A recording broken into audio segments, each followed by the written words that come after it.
جانا فيه فرحتنا بلقاكم طيبين، والسعادة بالأحبة وهم معانا عايدوهم يا عساهم عايدين. باركوا يا أحباب نور العيد جانا فيه فرحتنا بلقاكم طيبين، والسعادة بالأحبة وهم معانا عايدوهم يا عساهم عايدين. باركوا يا أحباب نور العيد جانا فيه فرحتنا بلقاكم طيبين، والسعادة بالأحبة وهم معانا عايدوهم يا عساهم. ẹ̀yin olùtẹ́tí wa nílé lóko wa kí yín pé ẹ kú àbọ̀ sí orí ètò yìí, ètò tí a mú wá sí etí ìgbọ̀nyín láti iléeṣẹ́ onislam.net, ẹ̀ka ti ètò ilẹ̀ adúláwọ̀ ilẹ̀ áfíríkà yìí tí a ṣẹ̀ṣẹ̀ dá sílẹ̀. Nínú ètò yìí lẹ́yìn tí máa gbọ́ èdè haúsá, èdè fúlàní, swahili, amhari àti gbogbo àwọn èdè ní ilẹ̀ adúláwọ̀ tí a máa ṣe àlàyé ohun tí ń jẹ́ islam gangan tó yàtọ̀ sí ayédèrú ká ṣe ìfẹ́ inú. Ọ̀rọ̀ Ramadan ni a ti mú wá sí etí ìgbọ̀nyín láti bí ọjọ́ mélòó tí Ramadan ti ọdún 2013 tó ti bẹ̀rẹ̀. Ní òní ohun tí a ṣe àgbéyẹ̀wò rẹ̀ òun náà ni ohun tí a ń pè ní itikaf tàbí alẹ́ Laylatul Qadr. Báwo la ṣe ń ṣe? Báwo ló ṣe dáa tó? Òru abì, òru ńlá, òru alálùbáríkà.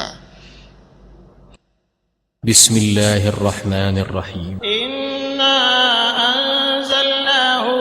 ليلة القدر وما أدراك ما ليلة القدر ليلة القدر خير من 1000 شهر تنزل الملائكة والروح فيها بإذن ربهم من كل أمر سلام هي حتى مطلع الفجر. Gẹ́gẹ́ bí Ọlọ́run ọba àlékè ọlá ṣe sọ, òru ńlá ni òru Laylatul Qadr, òru alẹ́ abiyì, alẹ́ tó rẹwà, alẹ́ èyí tó jẹ́ pé ká tó lè ríru rẹ̀ ẹgbẹẹgbẹ̀rún ọdún á máa kà tí ò ní sírú rẹ̀ ńbẹ̀ tó bá jẹ́ pé kò sí bọ́lọ́run ọba bá fi kẹwàá nínú oṣù Ramadana. Ọjọ́ kan ni èyí tó jẹ́ pé ó ju gbogbo ọjọ́ lọ. Oṣù ńlá ni oṣù tó gba Laylatul Qadr lálejò. Ẹni ńlá ni ẹni tí Laylatul Qadr bá ní ilé ayé. Bákan náà ni àánú Ọlọ́run ọba ni ẹni tó bá ṣe àdúrà nínú rẹ̀. Nínú oṣù tí Laylatul Qadr ti wáyé yìí, òun náà ni oṣù Ramadan, eléyìí tí a ó sọ̀rọ̀ nípa itikaf àti Laylatul Qadr lálẹ́ yìí.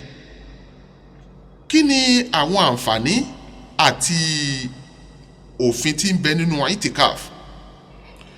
Kí ni ipa tóbìnrin lè kó nínú itikaf? Báwo la ṣe ń wá alẹ́ Laylatul Qadr?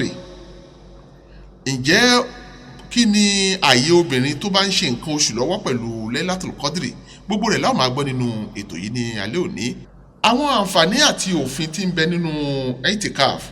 Àkọ́kọ́, ní èdè wa, kí a jókòó sínú mọ́sálásí nínú oṣù Ramadan láti ọjọ́ kẹwàá oṣù, òun náà ni ohun tí a ń pè ní itikaf. Àṣà tó dára tó sì rẹwà púpọ̀ ni tí ànábì wa Muhammad, ìkẹ́ Ọlọ́run àti ọlá Ọlọ́run bá kí ó máa bá, tí ó ti ń ṣe nígbà ayé rẹ̀, tó sì jẹ́ pé àwọn tó jẹ́ àwọn sàábé rẹ̀, ìyẹn àwọn amúgbálẹ́gbẹ̀ẹ́ àtàwọn tó bá nígbèsí ayé àtàwọn àfáà ńláńlá ni wọ́n ti ń ṣe kinní yìí. Itikaf tàbí kí á jókòó nínú mọ́sálásí láti ọjọ́ kẹwàá oṣù Ramadan, àṣà tó rẹwà ni. Èyí tó jẹ́ pé Sayyida Aisha, ìyàwó ànábì wa Muhammad, ó sọ̀rọ̀ nípa ànábì pé a máa sábà máa ṣe itikaf láti ìbẹ̀rẹ̀ ọjọ́ kẹwàá oṣù Ramadan tó gbẹ̀yìn. Bákan náà ni ó ṣe iṣẹ́ ńlá yìí títí ó fi di pó papòdà tó sì fi padà sọ́dọ̀ Ọlọ́run ọba.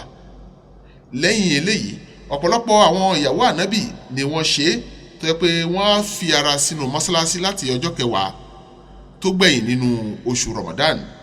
Ẹni tó gba ìgbà wáyé òun náà ni Bukhari àti Muslim. Wọ́n ṣe ìfirinlẹ̀ wípé ànábì ṣe itikaf ó sì ṣe nínú ọjọ́ kẹwàá ìgbẹ̀yìn nínú oṣù Ramadan. Nípa báyìí ńkọ́ ọmọ tó bá pèlé ìyá rẹ̀ kò ní í ṣaṣọrò. Bákan náà wọ́n ní ẹṣin iwájú òun náà ni tẹ̀yìn ń wò tó fi ń sáré. Èyí tá a fi ń ṣe ohun tí ò lérè tí ò ní ohun tá a dé bá lọ́dọ̀ Ọlọ́run ọba. Ẹ wá jẹ́ ká súnmọ́ Ọlọ́run ọba nínú oṣù ọlá yìí ká lè nípìn nínú rẹ̀. Kí àwa náà kí a ṣe itikaf èyí tí ó bọ̀ sí ọjọ́ kẹwàá ìgbẹ̀yìn nínú oṣù Ramadan. Bó tilẹ̀ jẹ́ pé kò ń ṣe ọ̀ranyàn, ṣùgbọ́n ohun tó dára púpọ̀ ni, kò sì yọ ọkùnrin tàbí obìnrin sílẹ̀. Tí a bá rí àyè tó dára fún wa láti ṣe, ó dára púpọ̀ láti ṣe, nítorí pé àdúrà ni a máa rọ̀jò rẹ̀, a ó sì máa ka Al-Qur'ani. Àwọn ẹ̀kọ́ wo ni a fẹ́ kọ́ nínú itikafu yìí? Ibẹ̀ ni a ó ti máa ronú nípa dídá sánmọ̀ òun ilẹ̀, ìpè kábíyèsí Ọlọ́run ọba. Adániwáyé kan ló dá gbogbo ẹni tó sì wá jókòó sí àga aláràṣe rẹ̀ tí ń wo gbogbo ohun tó máa darí wọn ń ṣe, tó ń wo gbogbo ìwà tí ọmọ ẹ̀dá ń hù, tó ń wo àwọn ta ni ó bí mi ta ni ó mú mi. Ibẹ̀ ni a ti máa rántí pé gbogbo òpò tó hùn kí ẹ̀dá ó wà láyé, Ọlọ́run ọba lọ́ba tó lè gbéni dé nínú òpò tó sì lè yọni kúrò nínú òpò. Ọba panitẹ́nìkan ò ní ibi, ọba ayeni níbi tó bá wùn, ọba tó lè ṣe ohun gbogbo, tó lè mú ohun gbogbo kúrò lórí ilẹ̀. Kábíyèsí rẹ̀ bá Ọlọ́run ọba ìbà Ìdùmarè. Ẹ̀yin olùtẹ́tí sí wa, iléeṣẹ́ onislam.net ló mú ètò yìí wá sí etí ìgbọ̀yín. Atọ́kùn ètò yìí Muftahu Adéwọlé ọmọ Ọlálẹ́yẹ lórí ètò ti ilẹ̀ káàrọ̀-o-jíire ti Áfíríkà. خير من الدهر بالعفو تاتينا يا ليلة القدر يا فضل بارنا خير من الدهر بالعفو تاتينا فيك أتى القرآن من حضرة الرحمن فيك أتى القرآن من حضرة الرحمن للناس بالفرقان يا ليلة القدر يا ليلة القدر يا فضل بارنا. Nínú ohun tí a gbọ́dọ̀ ṣe nínú itikaf, òun ní ká lo ọ̀pọ̀lọpọ̀ àsìkò náà láti máa fi bẹ̀ lọ́hùn nígbà tó o bá sí níta láti rí ohun tí ó di ọ lọ́wọ́, tí ò sí ẹni tí ó sọ pé owó tún dé máa bọ̀ tètè máa sáré bọ̀ jàlájàlá owó téèyàn ò ní ná, tí ó ṣe wàhálà ṣe kúdórógbó lórí rẹ̀, tí ò sí gbogbo orú eléyìí ń bẹ. Àní ká má sáré ọrọ̀ ajé, ó wà lọ́wọ́ bó bá ṣe bẹ́ẹ̀ Ọlọ́run bá ṣe kẹwàá sí ni.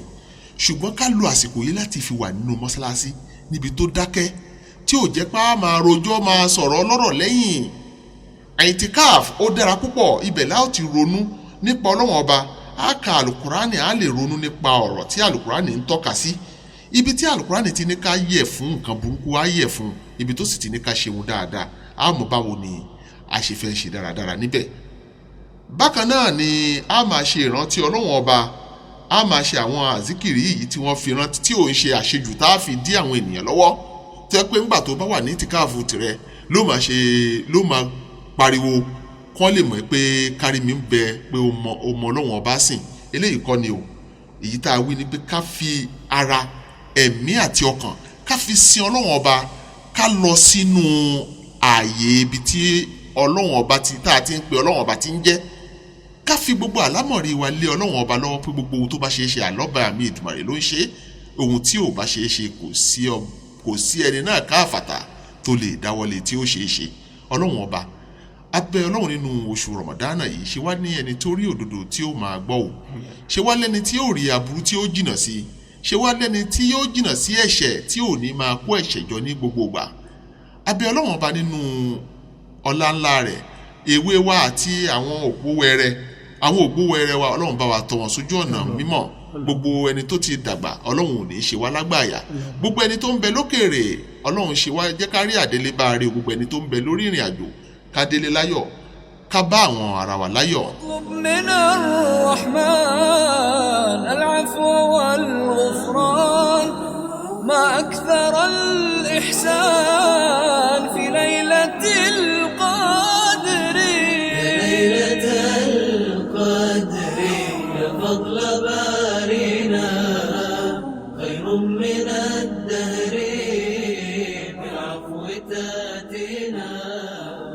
kó tó di pé a ó kásẹ̀ kúrò lórí ètò yìí, ẹ jẹ́ ká ṣe àgbéyẹ̀wò àwọn obìnrin àti itikaf. Kí ni ipa tóbìnrin lè kó nínú itikaf? Àwọn obìnrin wa gẹ́gẹ́ bí ohun tí a sọ, ó rọrùn fún wọn káwọn náà ó ṣe itikaf nínú mọ́sálásí, ṣùgbọ́n gbogbo ẹ̀sìn tí a wí yìí ó gbọ́dọ̀ jẹ́ pẹ̀lú àṣẹ àwọn baálé wa ni o. A gbọ́dọ̀ gba àṣẹ lọ́wọ́ baálé wa pé a ó ṣe itikaf, torí pé nígbà mìíràn a máa léwu kọ́kọ́ wà ní itikaf kíyàwó wà ní itikaf, ta ni ó mójútó ọmọ. Àṣẹ àti àgbéyẹ̀wò ìrònú sí jinlẹ̀ òun náà ni eléyìí jẹ́. Wọ́n ní ká wá àyè tó bá dára fún àwọn obìnrin tí wọ́n ṣe àyè kalẹ̀ fún, tí ò ní sí ìdàpọ̀ ọkùnrin òun obìnrin, tàbí kí obìnrin mìíràn kó lo eléyìí láti fi jẹ gàba lórí ọkọ rẹ̀, torí ńgbà mìíràn obìnrin alẹ́sìn á lo ẹ̀sìn yìí láti fẹ́ máa fi mú ọkọ rẹ̀. Ọlọ́run ò fẹ́rú ẹ̀, torí pé àṣẹ ọkọ ló gbọ́dọ̀ ṣíwájú. Bákan náà a ó rí i pé àwa tí a wà ní orílẹ̀-èdè òkèèrè gẹ́gẹ́ bí àwọn orílẹ̀-èdè ilẹ̀ òyìnbó níbi tí ọkùnrin ní ẹ̀tọ́ tí obìnrin náà sì ní ẹ̀tọ́, Islam fún gbogbo èèyàn ní ẹ̀tọ́ o, torí pé Ànábì wa Muhammad ìkẹ́ Ọlọ́run àti ọlá Ọlọ́run bá kó máa bá, ó tọ́jú àwọn obìnrin rẹ̀, ó sì tọ́jú ẹbí rẹ̀ débi pé ó sọ pé òun ni òun fi jẹ́ ẹni tó dára jù nínú ẹni tó mójútó ẹbí rẹ̀. Nípa báyìí, àjọsọ gbọ́dọ̀ wà láàrin ọkọ àti aya. Aya ò gbọ́dọ̀ sọ pé nítorí pé ìjọba ti fún òun ní ẹ̀tọ́ tó ṣe déédéé ti ọkọ òun, àfi kóun lọ fún itikaf láì gba àṣẹ ní ọwọ́ ọkọ. Eléyìí yóò máa jẹ́ ìrẹ̀wẹ̀sì tàbí ohun tó lè ba ẹ̀sìn jẹ́ fún ẹ̀dá ọmọ adarí hun. Gbogbo ẹ̀sìn tóun kí a fẹ́ ṣe, kí a ronú bí Ọlọ́run bá ṣe àgbékalẹ̀ ẹ̀sìn rẹ̀, kó má jẹ́ pé ńṣe la máa ṣe tinú wa. Ìfẹ́ inú kò bá ẹ̀sìn mu, bákan náà ni ẹ̀sìn kò bá ìfẹ́ inú mu. Jàgídíjàgan kò lo ilé ayé. Pẹ̀lẹ́pẹ̀lẹ́ òun ni àgbékalẹ̀ ohun tí Ọlọ́run ọba tí ó ṣe àgbékalẹ̀ rẹ̀. Wọ́n ní nínú súnà òun náà ni pé tí obìnrin bá lè ṣe ìtìkáàfù nínú ilé rẹ̀ ó tún dáa púpọ̀, torí pé ọ̀pọ̀lọpọ̀ àwọn àgbààgbà àfáà gẹ́gẹ́ bí Imam Abu Hanifa ó ti sọ wípé obìnrin lè ṣe súnà ìtìkáàfù nínú ibi tó ti ń jọ́sìn nínú ilé rẹ̀, kì í ṣọ̀ràn yẹn ká sọ pé kó lọ sí mọ́sálásí. Tí ò bá sí àyè mọ́sálásí kò ń ṣe ọ̀ràn yẹn, kódà káyè wà ní mọ́sálásí, nígbà tó bá ti jẹ́ pé ohun tó ń mójútó inú ilé ló wà, ó lè ṣe ìtìkáàfù rẹ̀ ní inú mọ́sálásí. Bákan náà, ibi tí ẹ̀rù ò ti ní ba obìnrin, eléyìí yóò pe àkíyèsí wa sí ọ̀rọ̀ Imam Shah Waliullah nínú àgbékalẹ̀ rẹ̀ nínú ètò ṣẹ̀ríà. Ó ní ètò Islam ètò tó rọrùn púpọ̀ ní tí Ọlọ́run ọba ṣe ní ìrọ̀rùn. Ẹni tó bá gba ara rẹ̀ láyè láti sin Ọlọ́run ọba, ó gbọ́dọ̀ mọ̀ pé òun gbọ́dọ̀ ṣe pẹ̀lú ìlànà tí Ọlọ́run ọba ni, kó sì ṣe ìbámu pẹ̀lú súnà Ànábì wa Muhammad. Ǹjẹ́ ẹni tó bá ṣe ti ìfẹ́ inú rẹ̀ tó ṣe ní bó ṣe wù kó rí, a jẹ́ pé yóò bá ní ọ̀dọ̀ Ọlọ́run ọba. Gbogbo ẹni tó bá sì jẹ́ pé ó fira rẹ̀ gẹ́gẹ́ bí ẹrú tó ń sin Ọlọ́run ọba, àní ẹni tó ṣera rẹ̀ gẹ́gẹ́ bí ọmọlẹ́yìn òjíṣẹ́ ńlá Muhammad òdodo, òjíṣẹ́ ńlá tó jẹ́ pé kò fi ìgbà kan fi ìfẹ́ ẹnu ṣe ẹ̀sìn rẹ̀, bó tiẹ̀ jẹ́ òun náà ni a sọ ẹ̀sìn kalẹ̀ fún.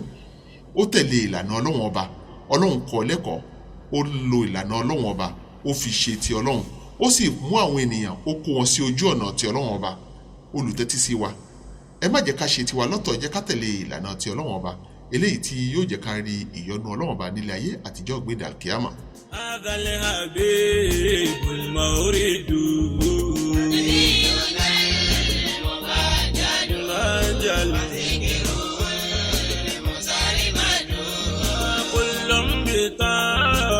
سعيد إن الشكي المكرمد أتى لورى وقادهم للحق والعدل. Kó tó di pé a ó kásẹ̀ ètò ti òní ìsílẹ̀, a dúpẹ́ lọ́wọ́ gbogbo ẹni tí a ti pè tó jẹ́ wa, gbogbo ẹ̀yin tí ẹ̀ ń kàn sí wa lórí ẹ̀rọ amóhùnmáwòrán àbí tí ẹ̀ ń bá wa sọ̀rọ̀ tẹ́ ẹni ká fún yín ní àsìkò èyí tí ẹ máa fi kàn sí wa lórí ètò yìí.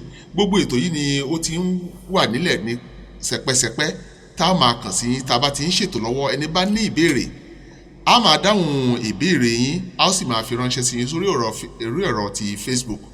ní báyìí onislam.net ó ń ṣe gbogbo ìgbìyànjú láti mú ètò wá sí etí ìgbọ́yín ní àwọn èdè ilẹ̀ adúláwọ̀. Èyí tí ó ń lọ lọ́wọ́lọ́wọ́ báyìí tó jẹ́ àkọ́jẹ́ ìwé wa òun náà ni èdè káàrọ̀ òjíire, àkànṣe ètò fún ètò Ramadan.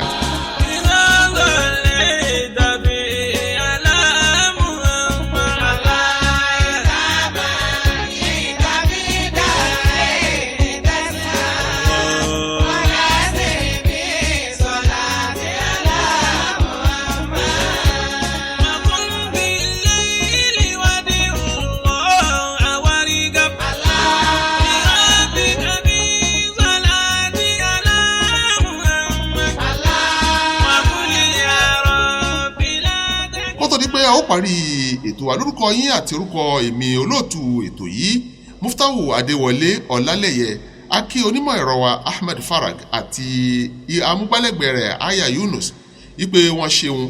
Bákan náà ni akí gbogbo àwọn tí a ti pè tí wọ́n ti jẹ́ wa, gẹ́gẹ́ bí bàbá wa Sheikh Alhaji Mudassir Tijani tí wọ́n jẹ́ olùdarí Qualitex Travels Ìkẹjà Lagos. A dúpẹ́ lọ́wọ́ gbogbo wọn lọ́pọ̀lọpọ̀. Ọlọ́run ọba tó ti ṣe dáadáa fún wọn kò ní bà dáadáa náà jẹ́. Ǹjẹ́ gbogbo ẹ̀yin tẹ́ ń gbọ́ wa ìkan náà mà ní wà mùsùlùmí òdodo tí Ọlọ́run ọba ń yọ́nú sí. Ọlọ́run má ṣe wá lẹ́ni tí ó bínú sí. Ààtó ìbínú rẹ̀ gbà Ọlọ́run. Ṣe wá ní ẹni tí ó yọ́nú sí. Ṣe àwọn ògbówẹrẹ wa ní ẹni tí ó fi mọ̀nà. Má jẹ́ kí àwọn àgbà wa má jẹ́ kí wọ́n ṣìnà láéláé. Má ṣe wá ní àgbà àìnílàákàyè tí ó máa ṣe ọmọdé lọ́nà. Torí ohun tọmọdé bá rí tágbà ń ṣe òun lọmọdé ó máa ṣe. Má ṣe wá ní ẹni tí ó sì jẹ́ sábàbí iná fún àwọn tí ó wọ̀nà o. Ṣe wá ní sábàbí dáadáa tí ó máa tọ́ àwọn ènìyàn sí ojú ọ̀nà ti Ọlọ́run ọba. Ṣé òru Ramadan yìí ní ohun tí ìmọ́lẹ̀ rẹ̀ Ọlọ́run ọba tí ó máa wọ ọkàn wa, níyìí tí a máa nífẹ̀ẹ́ àwọn ẹni Ọlọ́run, tí àwọn ẹni Ọlọ́run tí wọ́n máa nífẹ̀ẹ́ wa.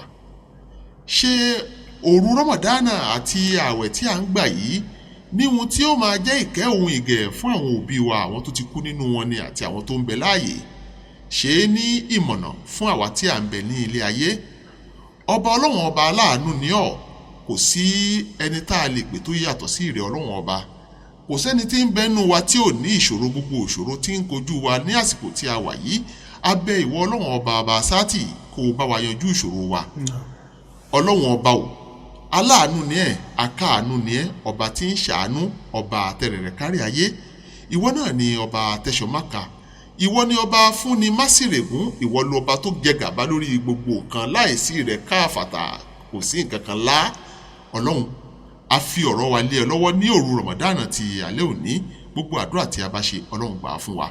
Orílẹ̀-èdè wa jákèjádò gbogbo àgbáńlá ayé, orílẹ̀-èdè tí a wà nínú rẹ̀ tán ti mú ètò yìí wá sí etí ìgbọ́yín, ìlú Cairo, ìlú Nàìjíríà, orílẹ̀-èdè Abidjan, Benin, Senegal, Mali àti gbogbo ilẹ̀ adúláwọ̀ àti gbogbo ibi táwọn ènìyàn wá wà, àwọn tó ń bẹ ní Amẹ́ríkà, àwọn tó ń bẹ ní ìlú Ireland àti gbogbo ibi tí òun kí ẹ ti máa gbọ́ wa. Ọlọ́run ọba aláàánú, èyí tí ó ń dúró tì ní yóò dúró ti gbogbo wa o. Àpadà sí aburú, àpadà sí ìgbà ó ti ń dá àpò mọ̀mọ́ dá àmọ́ kò mà ní jẹ́ tiwa. Ilé ò ní wó mọ́ wa lórí o, ọ̀nà ò ní dìgbẹ́ mọ́ wa lójú, ìgbẹ́ ò mà ní dọ̀nà mọ́ wa lójú. Ọlọ́run ọba á fọ̀rọ̀ wa lé ẹ lọ́wọ́.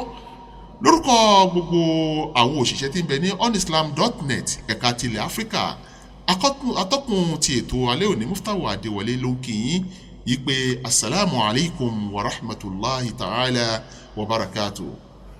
Ohùn Áfíríkà ní onislam.net. يا خالق الأكوان باللطف عاملني ما لي عمل يرضيك أنت الغني عني. يا خالق الأكوان باللطف عاملني ما لي عمل يرضيك أنت الغني عني. الله يا خالق الأكوان باللطف عاملني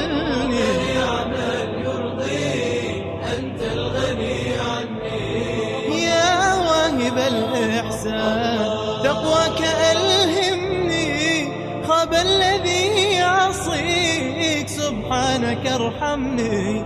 يا واهب الإحسان تقواك ألهمني خاب الذي يعصيك سبحانك ارحمني. يا خالق الأكوان باللطف عاملني مالي عمل يرضيك أنت الغني عني الله خالق الأكوان باللطف عاملني مالي يرضيك أنت الغني يا رب يا رب يا رب يا رحمن صلي يا ذا المن على الحبيب نبيك طه وياسيني يا رب يا رحمن صلي يا ذا المن على الحبيب طه وياسيني يا خالق الأكوان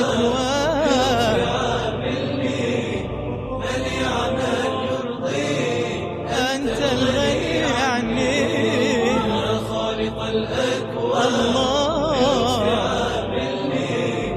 مالي عمل يرضيك أنت الغني عني والله والآل والأخيار والصحب والأنصار أهل التقى الأبرار من حبهم فني والآل والأخيار والصحب والأنصار أهل التقى الأبرار من حبهم فني خالق الأكوان بلطف عامل لي مالي عمل يرضيك أنت الغني عني يا خالق الأكوان بلطف عاملني مالي عمل يرضيك أنت الغني عني